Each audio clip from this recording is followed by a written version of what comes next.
अक्सर कुछ लोग कंफ्यूज होते हैं कि इंडिया का नेशनल एनिमल बाघ है या शेर। एक समय था जब शेर हमारा नेशनल एनिमल हुआ करता था। 1950 से 1972 तक एशियाटिक लायन इंडिया का नेशनल एनिमल था, ना कि टाइगर।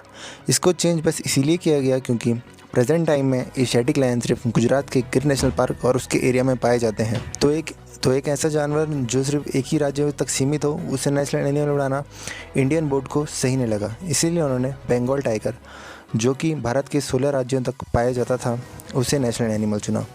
अब करते हैं स्टेट्स की बात। जैसे हमारे इंडिया का नेशनल एनिमल वह है, वैसे ही हर स्टेट का एक अपना अपना स्टेट एनिमल होता है। कुछ एनिमल तो ऐसे हैं जो 2 या 2 से ज़्यादा स्टेट के स्टेट एनिमल्स हैं।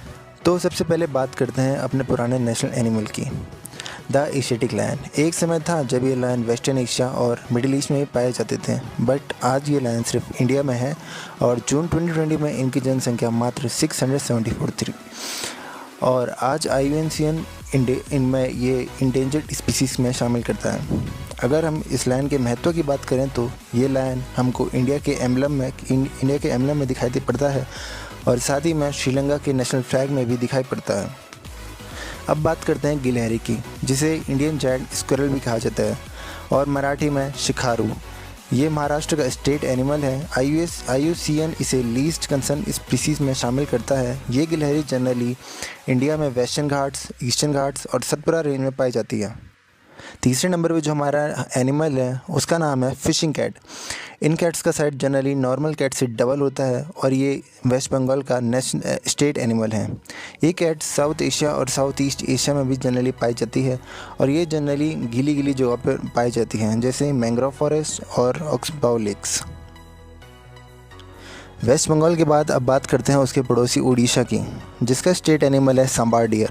फिशिंग कैट की तरह ये सांबार वुलरेबल स्पीसीज़ का है, जो कि साउथ एशिया और साउथ ईस्ट एशिया में पाया जाता है। अब बात करते हैं रेड पांडा की। रेड पांडा को शुरुआती 1990s में सिक्किम ने अपना स्टेट एनिमल माना था। इस पांडा का इस्तेमाल दार्जिलिंग टी फेस्टिवल के मैस्कॉट के रूप में भी हुआ था। रेड पांडा का यूज़ 2008 में आई फिल्म कुंग फू पांडा में भी हुआ था, जिसमें मास्टर शिफू रेड पांडा का रूप में दिखाए गए थे। यही नहीं, वेब ब्राउज़र फायरफॉक्स के लोगों को आपने देखा होगा, जिसमें वो लोमड़ी नहीं बल्कि रेड पांडा है। आज इंडिया में रेड पांडा के लिए 20 प्रोटेक्टेड एरियाज़ हैं in Sikkim, in Arunachal Pradesh and West Bengal, and according to IUCN these are endangered species. अगला जानवर है क्लाउडेड लियोपार्ड, जो कि मेघालय का स्टेट एनिमल है। इंडिया में जनरली नॉर्थ ईस्ट स्टेट्स या वेस्ट बंगाल में पाया जाता है। IUCN के अकॉर्डिंग ये भी एक वुलनरेबल स्पीसीज़ है जिसका काफ़ी बार शिकार होता आया है।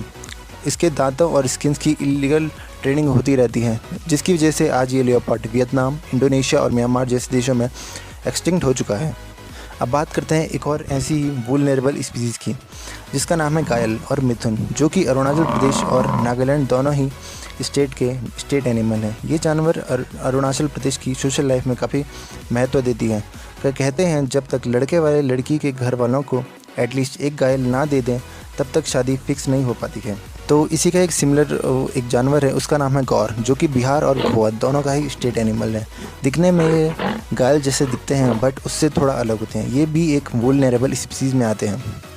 अगला एनिमल जो कि शायद इस लिस्ट में सबसे ज़्यादा पॉपुलर है, उसका नाम है ब्लैक बक यानी काला हिरण। आज के टाइम में ये हिरण सिर्फ इंडिया में पाया जाता है।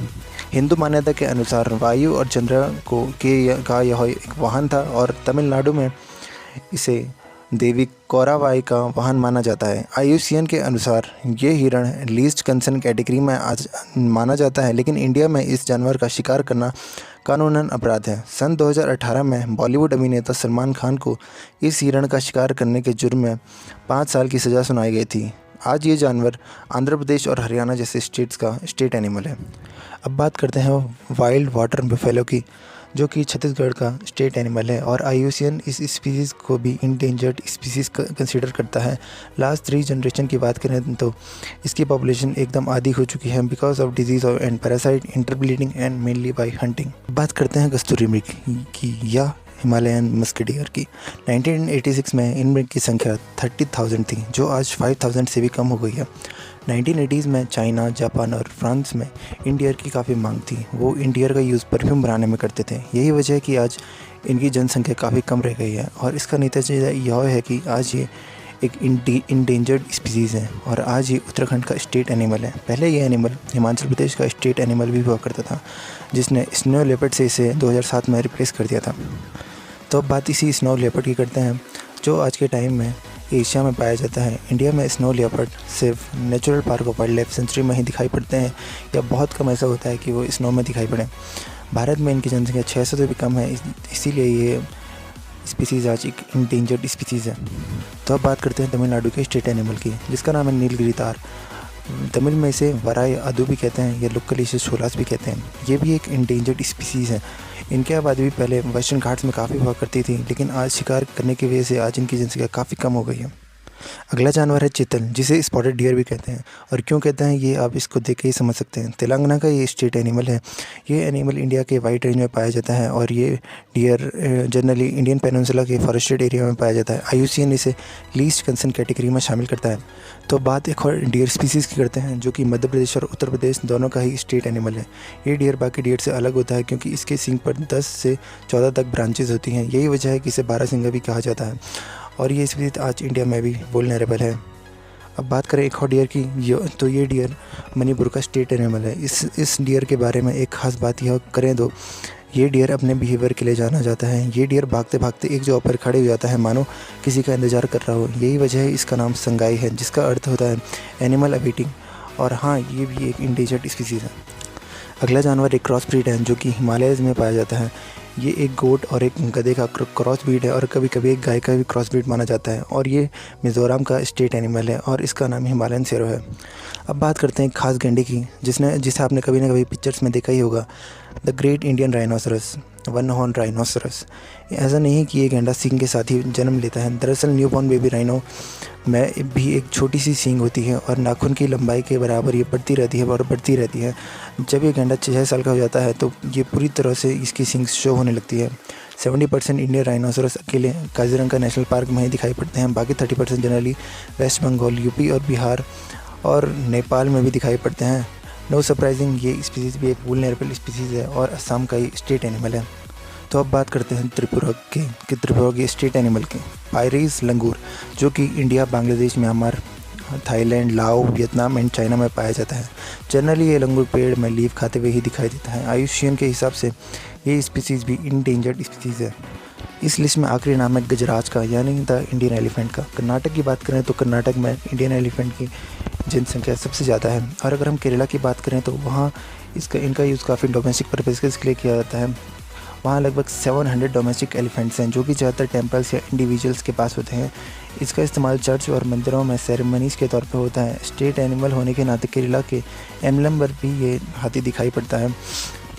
अब IUCN की बात करें तो ये भी एक इंडेंजर्ड स्पीसीज़ के अंदर का आता है। ये एलिफेंट 58% साउथ इंडिया में और 33% नॉर्थ ईस्ट में पाई जाती है। काफ़ी बार इन एनिमल्स के प्रति केरला में क्रूएलिटी दिखी जाती है सोशल मीडिया पर। बात करें तो नॉर्थ ईस्ट की, तो वहाँ सिलीगुड़ी से और अलीपुरम के बीच जो रेलवे ट्रैक है, बीते 40 सालों में वहाँ 30 से ज़्यादा गजराज अपनी जान गंवा चुके हैं। तो ये थे 28 राज्य के 21 स्टेट एनिमल, जिसमें महज 2 ही स्पीसीज ऐसी हैं जो कि लीस्ट कंसर्न के अंतर्गत आती हैं। 9 वुल्नरेबल और 10 इंडेंजर्ड स्पीसीज के अंदर आती हैं। आई होप आपको ये वीडियो इन्फॉर्मेटिव लगा हो। Peace out.